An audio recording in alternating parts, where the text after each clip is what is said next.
Okay guys, mayroon kami service dito na LG front load. Ang problema nito guys, IE, no?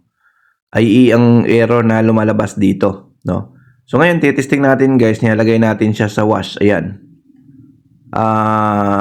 Umiikot naman yung drum. Ang problema guys, yung tubig, walang lumalabas dito sa kanyang sabunan, no? Walang lumalabas na tubig. So ang gagawin namin, checkin natin to yung likod, no? Yung inlet valve kasi nga walang lumalabas na tubig doon. So itong gagawin natin, check natin, ayan.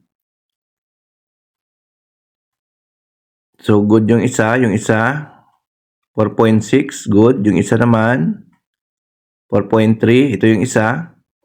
Ayan, wala. Ito guys, 0, walang reading. So ibig sabihin, isang motor ng inlet valve ay sira, kaya ayaw magkarga ng tubig. So ito guys, pinalitan natin. No, ito yung pinalit natin dito, no? Ayan. So take note guys, ha, ito ay 220 volts. Pag 220 volts, wag niyong palitan ng 12 volts na motor. Kasi pag pinalitan nyo yan guys, putok yung board niyan. Magkakaroon ng error na DE2. So tandaan nyo lagi guys, pag nagpalit kayo niyan, AC, wag nyong palitan ng DC.